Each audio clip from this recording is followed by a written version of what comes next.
vocês. Parabéns a meus alunos, às alunas, que bênção, né? Parabéns por toda a dedicação. Em primeiro lugar, agradecemos a Deus por essa oportunidade, por este dia. Obrigada. Antes que eu esqueça o projeto de Criança Feliz e o Graça, que estão aqui presentes também, que tem parceria conosco. Normalmente eu faço um históricozinho do GAMI para as duas gestantes que vieram pela primeira vez, meninas. O GAMI foi idealizado em 2009. A gente caminhou, a gente vai tentando ter voluntários que se interessam pela causa. Aí em 2018 só, que foi considerado utilidade pública municipal. Aí nós conseguimos o CNPJ, registro na prefeitura. A professora Camila me escuta desde 2016, mais ou menos, que eu vinha na faculdade de vez em quando, né, marcava umas reuniões com ela para entender um pouquinho essa idealização do projeto, e ali ele dando força. Algumas vezes, né, o pessoal do Banco de Leite de Maria chegaram até aqui, né, aqui a Damantina ainda não voltou o posto de coleta, mas estamos aí rumo lá, elas estão, né, as enfermeiras estão ali batalhando para voltar, porque o GAMI ele participou, assim, a gente fazia até bastante captação de doadora de leite humano. O mês de maio é o mês mundial, né, da doação do leite humano, dia 19 foi aqui no Dia Mundial. Nós avisamos, né, vocês, foi muito especial a participação de vocês no curso de capacitação. Parabéns para todos que fizeram parte ali do teatro, ali da dedicação daqueles dias na Santa Casa. Foi agora, aconteceu dia 19 e 20. Meninas hoje, as alunas Carla, Gabriela, Júlia, Camille. Então, gente, força para vocês aí na faculdade. Mamãezinha, já vou falar, feliz gestação, feliz parto, feliz amamentação, feliz formação de família. Estamos aqui, como o próprio nome fala, grupo de apoio para vocês, o que vocês precisarem. Professora, sem palavras para agradecer, Elias, uma boa apresentação, tá? Obrigada pelo carinho, obrigada por tudo. Obrigada a todos os voluntários, obrigada a todos os presentes. Deus abençoe. Boa noite a todos. Para quem não me conhece ainda, eu estou vendo aqui algumas mães que nós já atendemos lá no CIS, tá? Eu sou a Camila, professora de nutrição aqui da FAI e com especialidade em materno-infantil, tá? Esse evento nós temos há alguns anos que é muito rico para as mães, para as gestantes, as mães que estão amamentando e também para os nossos alunos que fazem esse evento acontecer, tá? Então, nós temos aqui os alunos do 5º termo que estão desenvolveram uma orientação para entregar para as mães no final, eles vão explicar para vocês, que já ter esse contato com vocês é muito importante, né? E as alunas do último ano que estão no programa de extensão e organizaram tudo e vão conduzir a palestra, tá? Sobre a minha supervisão. Então, podem se apresentar e boa palestra a todos e a gente vai conversando. É um bate-papo e esperamos aí contribuir, tá? Para a nutrição de vocês e saúde. Obrigada.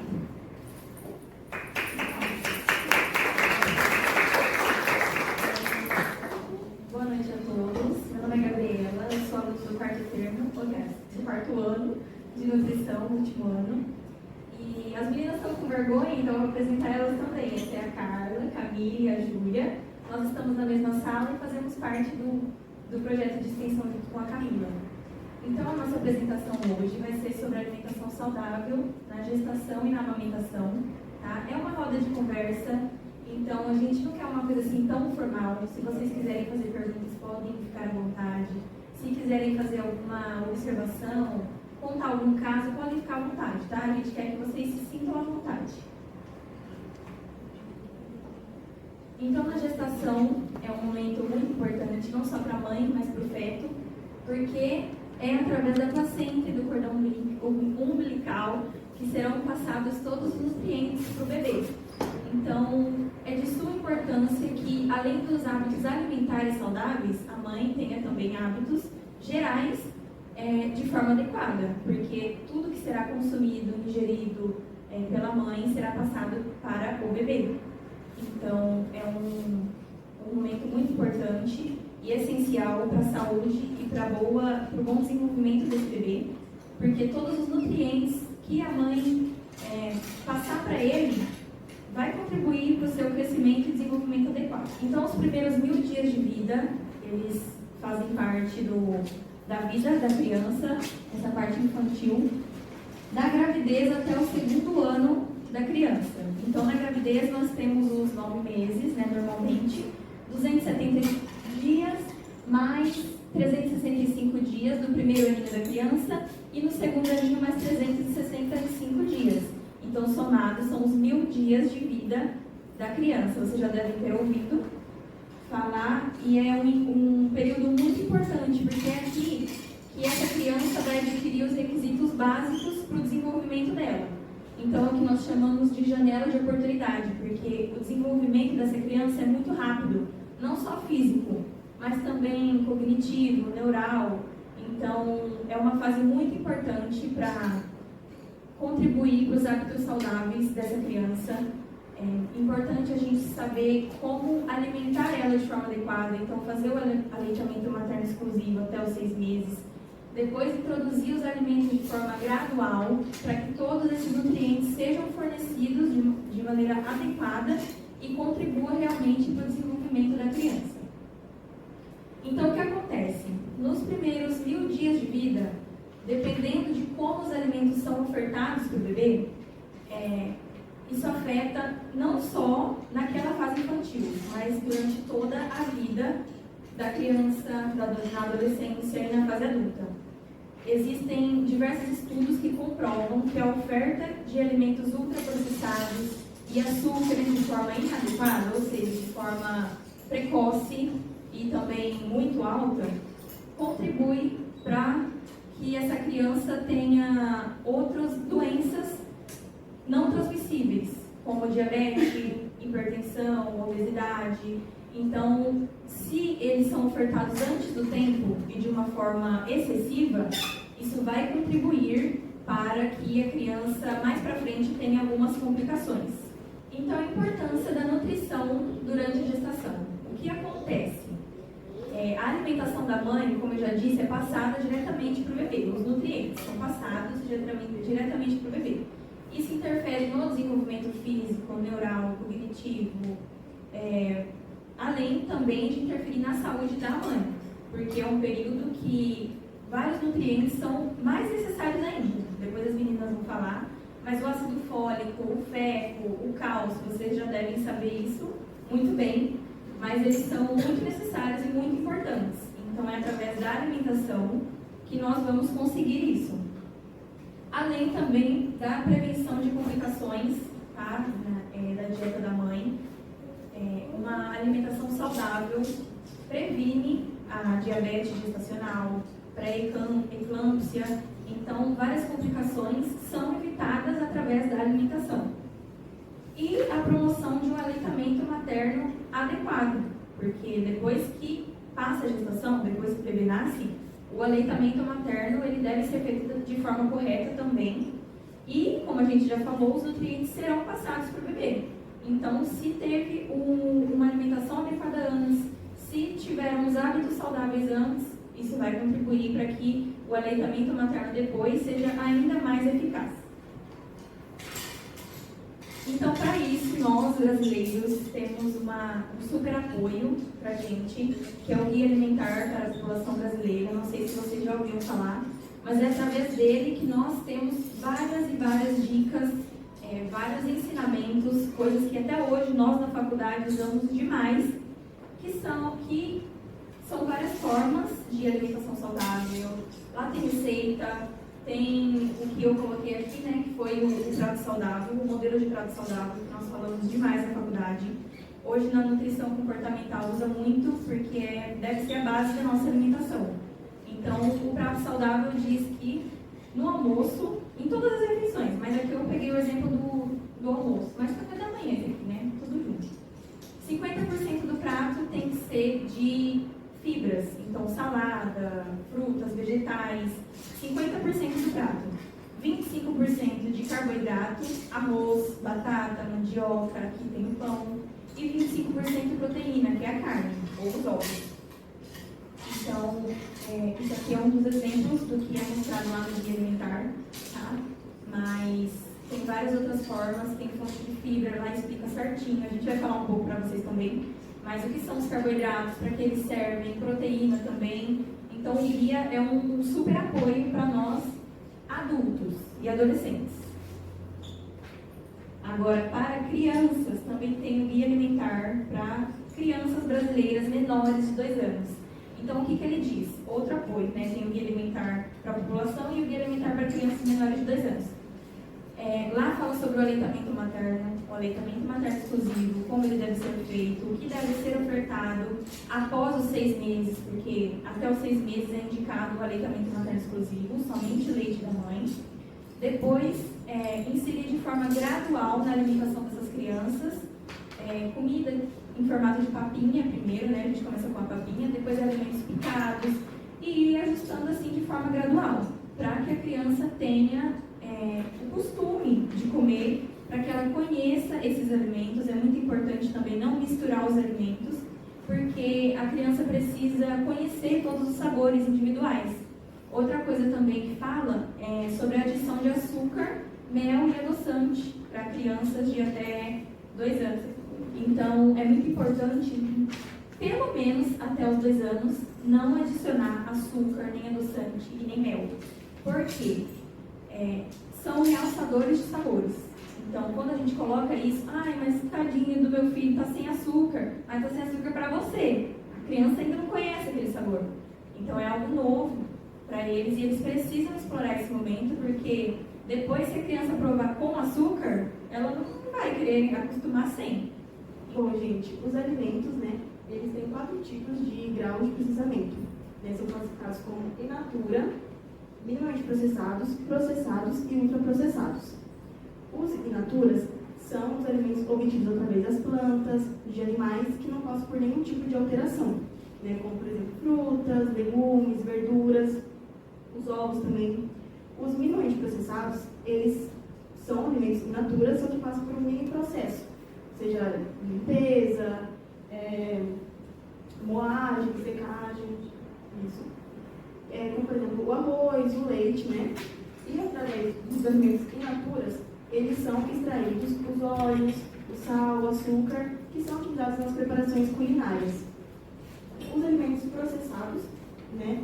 Eles são também os alimentos in natura, só que passam por adição de açúcar, de sal, né? Como, por exemplo, frutas em compota, legumes em conserva, o pão também francês é alimento processado. Os alimentos ultraprocessados, eles são feitos pela indústria, né? Então tem quase nada de alimentos in natura, né? Então tem muitos aditivos, conservantes, sódio, né? Que o ideal seria evitar esse tipo de alimentos, né? E preferir, como a Gabi disse, alimentos in natura e minimamente processados, que vai ter os nutrientes essenciais para o nosso organismo e para o feto também. Alguns exemplos aqui, por exemplo, o abacaxi, que é um alimento in natura, né? A fruta que a gente compra no mercado, na feira. E aí, a fruta, né, em compota, né, na lata, é alimento processado, porque vai ter adição de açúcar, né? E o suco de saquinho de abacaxi, que na verdade, né, não tem nada de abacaxi ali, é sempre só conservante, só aromatizante, né, corante, e é ultraprocessado. O milho na espiga é in natura. O milho em conserva é processado, que tem adição de sal, né, conservante. E o salgadinho de milho, que na verdade não tem nada de milho ali, né, tem bastante sódio, é ultraprocessado. O peixe também, que é de origem animal, é in natura. O peixe em conserva seria processado, né, em latinha. E o empanado de peixe, que tem muitos ingredientes adicionados, então é ultraprocessado. Bom, como faz para identificar o alimento, né, ultraprocessado? É uma importância a leitura dos rótulos. Porque os rótulos vão estar presentes nos alimentos processados e ultraprocessados. Normalmente, os processados eles vão ter 2 ingredientes, 3 ingredientes. Já os ultraprocessados, eles vão ter de 5 ou mais ingredientes. E ainda mais se tiver nomes não populares, a gente não conhecer os nomes, aí eles são realmente ultraprocessados. Porque normalmente a gente não conhece, a gente não tem em casa para reproduzir. Como, por exemplo, o sorbato de potássio. A gente não sabe o que é isso, a gente não tem em casa. Então, é o alimento ultraprocessado. Quando você vê assim, ó, o rótulo bem grande, tem muitos ingredientes adicionados ali. Também na embalagem, né, do produto vai ter a tabela nutricional, então vai ter as informações, né, como a porção, que vai ser em gramas, ou também junto, né, para a quantidade caseira, como fatias ou colheres, para o consumidor conseguir, né, saber certinho. E a porção, ela é a base dos cálculos, né, para os valores nutricionais. Então, não é o valor todo do produto, é referente à porção. Então, vai ter ali o valor calórico, né, que é as calorias, referente à porção. E aí vai ter também os macronutrientes, né, a quantidade de carboidratos, proteína, lipídios, também de micronutrientes, como o ferro, a fibra, né, o sódio. E também vai ter a porcentagem de BD, que seria o valor diário, né, que é o percentual da quantidade máxima que a gente pode consumir, né, no dia todo. Uma coisa legal de agora que eles adicionaram, que foi uma nova lei que saiu, é sobre aquele rótulo de adicionado. Por exemplo, alto valor de sódio adicionado, alto valor de açúcar adicionado, gordura adicionado. Então, assim, muitas pessoas falam, mas eu vou comer, agora eu vou comer com culpa. Na verdade, eu acho que o intuito foi esse mesmo, de fazer a gente sentir um pouquinho de culpa quando for comer em muita quantidade, em excesso. É claro que você é proibido de tomar um refrigerante. Aliás, é claro que você não é proibido de tomar um refrigerante uma vez na vida, um chocolate, um salgadinho, enfim. O problema é quando isso é inserido no nosso dia a dia. Então, foi por isso que saiu essa lei, porque para a gente saber o que tem ali mesmo. Muitas vezes, igual a Carla falou, tinha lá, contém vitamina A, D e F, mas também em que quantidade? Quase nada. A maioria é gordura e conservante. Então, é por isso que tem esse novo rótulo aí. Bom, que nem eu falei do refrigerante, que é um processado, né? Então, as bebidas adoçadas, né? Como não só refrigerante, mas também suco de caixinha, né? Que também tem bastante açúcar, pode interferir nas náuseas e vômitos, né? Que é uma coisa natural, né? Da gestação, mas pode ser que piore a situação. Também vai interferir na ingestão de água, quando você vai beber refrigerante ou suco, e vai esquecer de ingerir a água, que é muito importante, né? Também pode desenvolver a diabetes gestacional, né? Tem um excesso de peso na gestação também. E também pode ter a probabilidade do seu filho ou da sua filha ter uma obesidade na infância. Então, a hidratação, né, é muito importante a ingestão de água, porque vai ajudar, vai auxiliar, né, na circulação sanguínea, vai ajudar no transporte de nutrientes e vitaminas, também vai eliminar os resíduos, né, que tem no nosso corpo, e também vai ser importante para a produção do leite materno. Então, o principal objetivo, né, da nutrição, da alimentação, é ter um bom desenvolvimento, né, um bom crescimento do feto, ter uma qualidade na gestação, e não só na gestação, né, fora também depois, né, na alimentação, na lactação, né, ser de qualidade e ter uma boa saúde. Bom, então agora eu vou falar um pouquinho sobre os principais nutrientes necessários, tanto na amamentação, tanto na gestação, tanto para a mãe, com o bebê, vice-versa. É muito importante que a mãe tenha uma alimentação adequada, rica com todos os nutrientes. Então, aqui tem alguns nutrientes que seria adequado para que a mãe consuma na gestação, na amamentação, para que ela consiga passar para o bebê. Por exemplo, no grupo de cereais, né? Então, é importante que a mãe consuma grupos de arroz, milho, aveia, os grãos, porque são carboidratos que vão gerar energia, né? Tanto para você quanto para o bebê, é o momento que você precisa de energia, né? Então, é adequado estar fazendo uso. O grupo das proteínas, né? Então, é o grupo das carnes, tanto frango, carne vermelha, tem os ovos também, temos as proteínas vegetais também, como feijão, né? Que ajudam também na manutenção do músculo e a produzir energia, que é o momento que você está precisando. Temos as fontes de gordura, mas as fontes de gorduras boas, né? Que é o abacate, o azeite, né, que ajudam a controlar o colesterol, mas que também devem ser consumidos com moderação. O grupo do cálcio, né, que são derivados lácteos, então temos aí o leite, o iogurte, o queijo, e alguns vegetais verdes também, né? O cálcio ele vai ajudar ali na manutenção dos ossos, então é muito importante para a gestante e para o bebê também. E temos o ferro, que é muito importante, né, para o desenvolvimento da criança, é um dos mais importantes, né, o desenvolvimento da criança. Então ali são derivados de carnes vermelhas e de vegetais verdes escuros. Temos também as vitaminas, né? A vitamina A presente em verduras e legumes alaranjados, como a cenoura, a abóbora cabotiã, algumas frutas também, muito importante na cadeia do uso. O ômega 3, muito importante para controlar o colesterol no sangue, né? Então nós temos aí o peixe, a gema de ouro, o abacate. Temos também a vitamina C, que temos aí as frutas cítricas, muito importante na cadeia de consumo também. Algumas mães têm um desejo de comer algo mais azedo na gestação, então nós temos aí as frutas cítricas para ajudar. A vitamina D, proveniente do sol, então é muito importante, né, esse solzinho da manhã, esse sol que não é agressivo, para a mãe tomar, ou para a criança tomar também, porque a vitamina D é muito importante. E é apenas com o sol ali que a gente tem uma boa absorção de vitamina D. E as fibras, né, então nós temos a aveia, a granola, a salada, para ajudar a controlar o colesterol no sangue, a glicemia no sangue, para ter uma boa digestibilidade também. Tudo isso, então, a mãe tem que ter uma dieta muito boa, muito rica. A gente sempre aconselha de 5 a 6 refeições por dia, né? Então é importante nesse momento a mãe estar passando por um profissional que consiga instruir ela a fazer essas refeições adequadamente da melhor forma, para que seja mais rica possível. Então, que tenha o café da manhã, que é a refeição mais importante do dia, que seja recheado de vitaminas e minerais, que contenha uma fruta, que contenha uma proteína, que contenha uma fibra, né? O lanche da manhã, muito importante, o lanche da manhã e o lanche da tarde, que são momentos que nós temos que fazer essa refeição para que o nosso pico de glicemia não caia. Principalmente a gestante, ela precisa de bastante energia durante o dia, então não pode ficar muito tempo sem comer. Então é importante 6 refeições por dia. Então, o café da manhã, o lanche da manhã, o almoço e o jantar, como a Gabi tinha dito, prato saudável, é muito importante. Que metade do prato seja feita de salada, que vocês comam bastante fibra, né? Que vocês tenham também, vocês podem comer arroz, macarrão, né?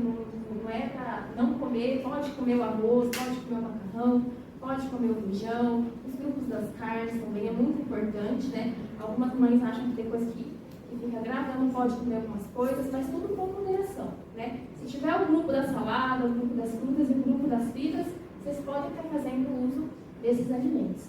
E a ceia também, antes de dormir, muitas mães, né? Quando a gente atendia, quando eu estava no estágio, a gente atendia algumas mães que sentiam muita fome quando acordava e elas relatavam que antes de dormir não comia nada.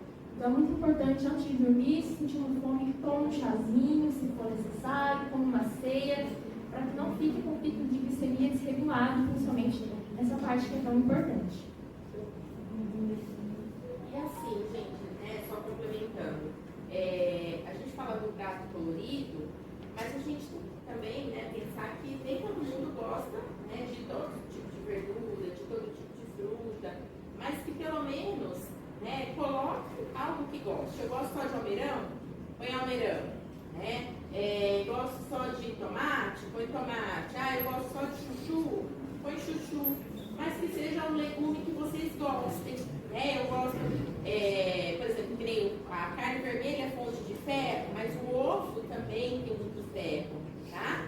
Então, nós trouxemos aqui exemplos que vocês podem adequar na preferência, né, na rotina de vocês, dentro do que vocês gostam e as possibilidades. E por isso que a gente está à disposição dos atendimentos às segundas-feiras, né, para poder ajudar vocês nesse momento e nas escolhas. Tá?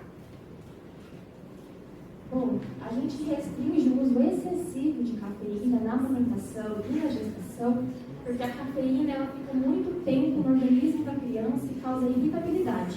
Então ela perde o sono, fica irritada, muitas crises de choro. Isso desregula toda a rotina da criança e da mãe também. Além de que ela reduz a biodisponibilidade do ferro. Então pode ser que a criança não consiga absorver os níveis de ferro que precisa por conta da cafeína, que ainda fica no organismo da criança. O álcool também a gente restringe, ainda mais porque a criança, quando a mãe faz o uso de álcool, ela rejeita o leite, ela não aceita por conta do gosto, por conta de algumas substâncias que passam da mãe para a criança, e a produção de leite da mãe também diminui com o uso do álcool. Bom, o uso do tabaco também a gente restringe, né, o cigarro.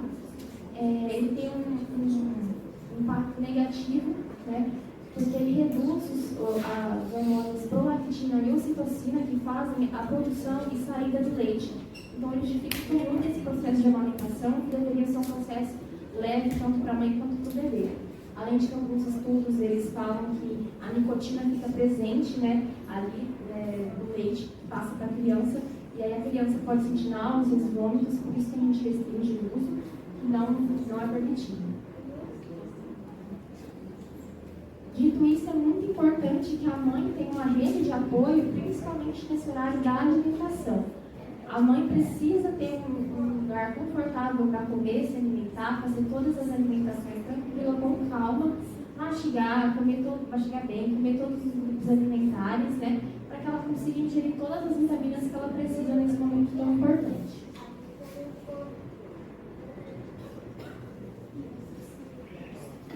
Então agora eu vou fazer uma perguntinha para vocês, coisa simples. A gente trouxe aqui 2 opções de café da manhã para vocês falarem qual vocês acham que são mais saudáveis.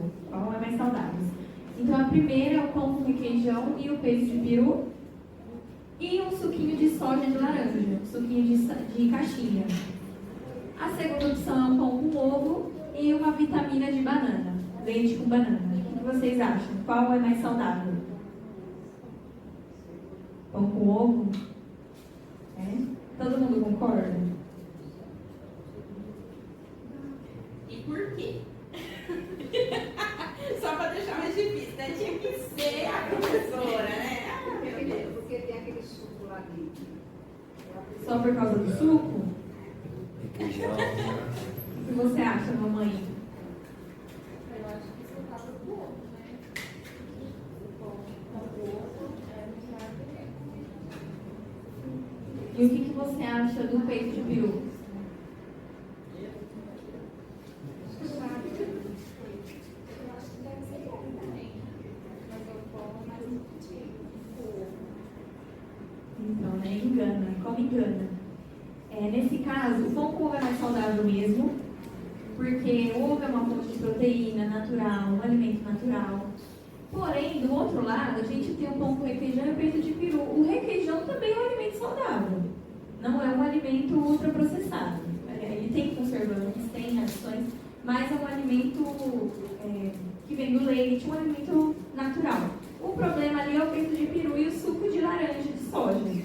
Porque o peito de peru é um ultraprocessado, um embutido, assim como o presunto e a mortadela. Então, o problema ali são os ultraprocessados, o peito de peru e o suco de soja, que também não é natural. Mais uma, agora no almoço. Salada de batata com maionese, aí um suquinho, aliás, um néctar de pêssego e de sobremesa uma gelatina, ou um arroz e feijão, uma saladinha, um bife, de bebida um suco de laranja e de sobremesa uma compota de fruta caseira. O que vocês acham?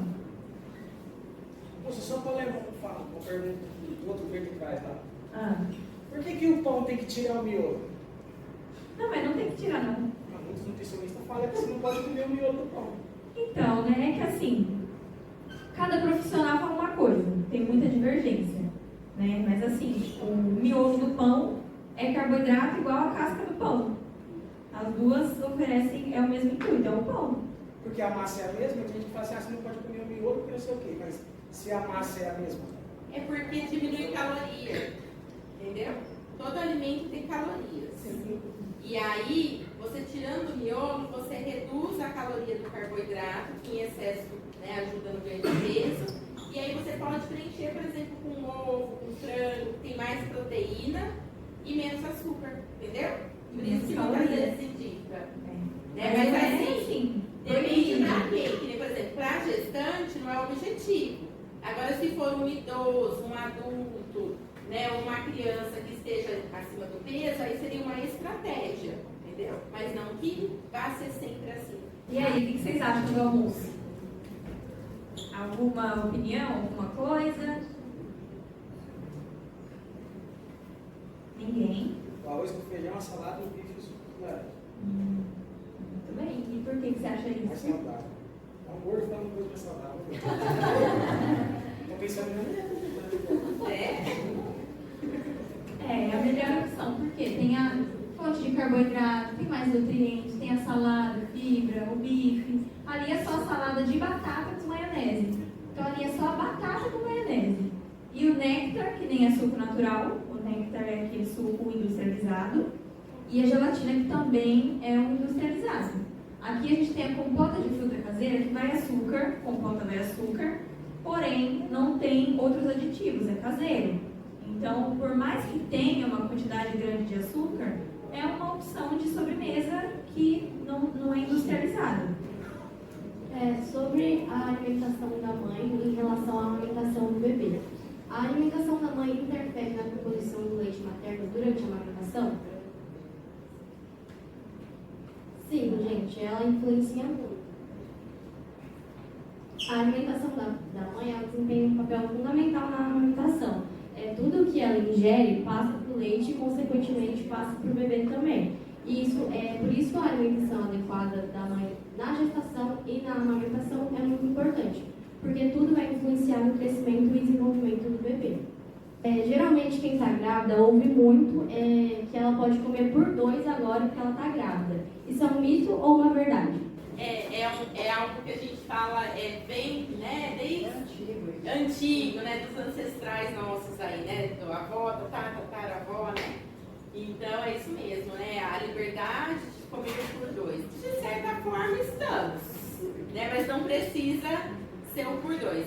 E olha que interessante, né, nós nutricionistas, quando a gente vai estudar a alimentação da gestante, né, uma curiosidade para vocês, a gente tem que calcular a caloria. Não que a gente tem que focar na caloria, a gente preza que vocês tenham uma alimentação saudável. Mas sabe quantas calorias a mais uma gestante precisa? Vocês têm ideia? Só 400 calorias a mais por dia. É como se fosse a caloria de um lanche, pão doce. Entendeu? Para suprir a necessidade do bebê. Então a gente precisa de muito mais das vitaminas que as meninas colocaram aqui. Da vitamina C, da vitamina A, do ferro, tá? Então, por isso que a gente tem que utilizar muito a qualidade do que a gente come. Aumentar o consumo de cálcio é um mito ou uma verdade? É uma verdade. É essencial aumentar a ingestão de cálcio na gestação, porque ela fortalece os ossos do bebê, tá? Então, geralmente o cálcio está em laticínios, vegetais de folhas verdes, leguminosas, são ótimas fontes para estar ingerindo cálcio. Evitar peixes, é mito ou verdade? Então, é um mito, né? Os peixes são ricos em ômega 3. Isso influencia muito no desenvolvimento cerebral do bebê, então auxilia bastante. Mas, desde que o peixe seja bem higienizado, com baixo risco de contaminação. Sobre a suplementação na gestação.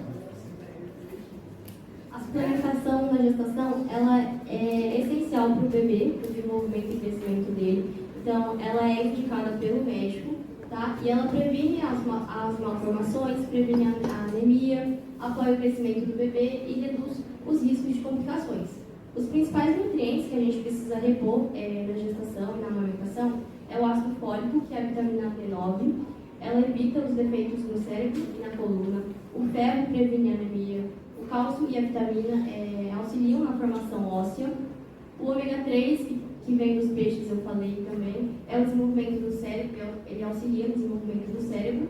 O iodo e o B12, eles são essenciais para o sistema nervoso, mas a gente também tem que tomar cuidado quando for suplementar na gestação, para usar só com orientação médica, evitar o excesso de vitamina, porque a vitamina é ótima, mas se você usar ela em excesso, ela pode causar complicações, então a gente tem que tomar cuidado no excesso das vitaminas e escolher marcas confiáveis. Bom, então as fórmulas, por último, tá? Depois acabou. Nós temos as fórmulas como uma forma de apoio, porque quando nós não conseguimos amamentar da forma adequada ou quantidade necessária, quando a mãe tem dificuldade para produzir a quantidade de leite necessária, nós entramos com as fórmulas para que a criança não consuma o leite de vaca. Então é para isso que ela serve, para auxiliar, tá? Assim, em último caso, não é que é melhor do que o leite materno, não é isso. É que, em último caso, caso não tenha outra opção do leite materno, aí usa a fórmula. Por isso que, né, nós estamos aqui no grupo de apoio e qualquer dúvida, né, para as mamães agora, né, nasceu essa princesinha, vai nascer outros bebês, tem dúvida com a amamentação, procure o GAN, né, para a gente apoiar nesse momento. E assim, a gente colocou essa questão porque é importante a gente informar, porque às vezes tem mãe que vai dar direto, não conseguiu amamentar, está ali desesperada, vai dar leite, pega o leite de caixinha ou leite de saquinho, isso prejudica a saúde do bebê. Né? Muitas vezes pode causar até hemorragia no bebê. Então é grave, né? Então, precisou, procure apoio, procure ajuda, porque aí, no último caso, tem as fórmulas, né? Que muitas vezes são até proporcionadas, né, pela rede.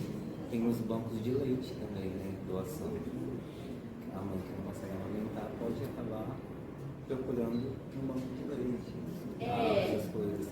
Para não introduzir totalmente a fórmula, né? É que aí o que Dá acontece? para fazer o misto. O banco de leite, como poucas mães doam, que é até algo legal, gente. Se vocês tiverem bastante leite, doarem leite. Por quê? O ideal do banco de leite seria isso mesmo, né? Ajudar as mães que não conseguem produzir. Mas como todo mundo, né, a gente vê que a doação é pouca, o pouco que tem eles acabam mandando para o hospital para as criancinhas que nascem prematuras, né? Então vocês, né, quando o bebê nascer, se tiver bastante leite, doem, né, para poder aí apoiar, né, quem precisa, tá bom? Inclusive, esses dias foi o Dia Mundial da Doação do Leite Humano, leite materno. E a gente fez um post lá no nosso Instagram. O nosso programa tem um Instagram. Então, quem puder, quem quiser seguir para acompanhar tal que a gente posta, os eventos que a gente faz, pode ficar à vontade, tá? O arroba é nutrimaterno.extensão. Depois eu passo para vocês de novo, tá bom? Então, foi isso que a gente tinha para falar para vocês. Muito obrigada pela atenção de todos. Eu espero que a gente tenha, assim, esclarecido algumas dúvidas. E caso vocês tenham perguntas, podem ficar à vontade, tá bom? Muito obrigada. Então, agora eu vou chamar os alunos do quinto termo, que eles fizeram uma orientação para vocês, que eles vão entregar. E vamos explicar um pouquinho o que eles fizeram, tá? Para ajudar aí na saúde e alimentação de vocês. Então, o grupo fez uma orientação para vocês e receitas, né? Focando na alimentação da gestação. E o outro grupo falou sobre alimentação e receitas durante a amamentação, tá? Então, nós vamos dar uma resumidinha porque é o que a gente usou aqui. Quantos anos ela tem?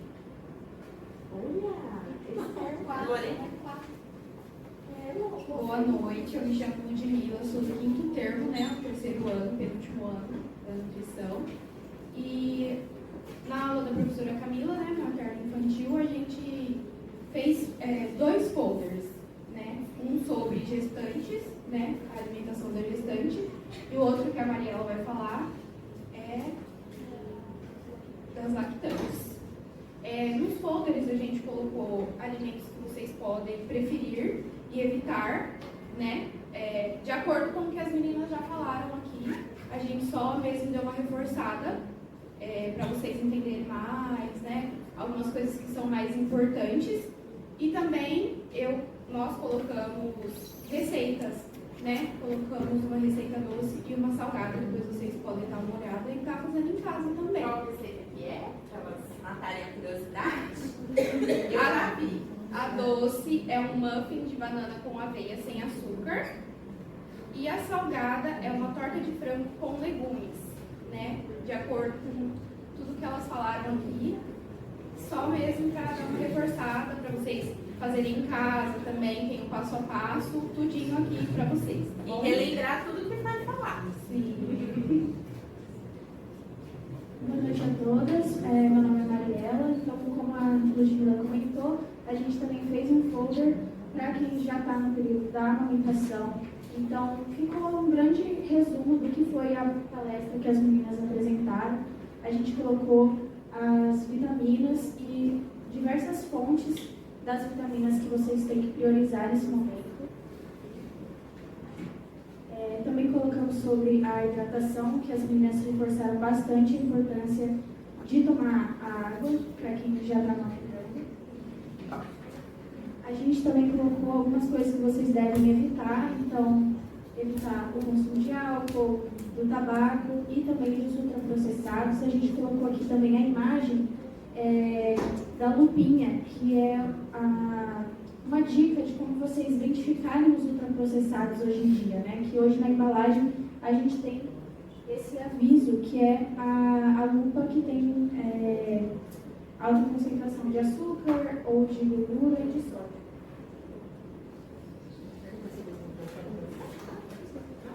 E também a gente colocou 2 receitas. A salgada é de frango com quinoa. E a receita doce é um doce de banana com aveia e cacau, que são, além de serem receitas saudáveis, vão proporcionar para vocês ótima fonte de fibras, que é essencial para esse momento que vocês estão da amamentação. Muito obrigada.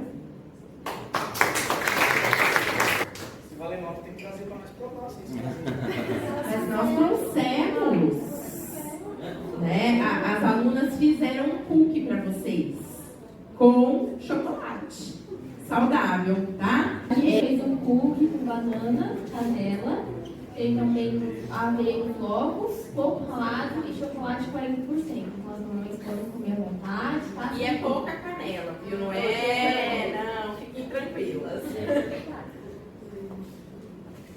Porque a questão da canela é exagerar na quantidade, tá? É bem pouquinho só para aromatizar mesmo, tá bom? Tereré não pode? Diz que tereré não pode tomar isso. Não, em excesso não. Em excesso não? Não. Muito, mas tipo... Por exemplo, você faz um chá, né? Com várias canelas aí. Mas Tereré.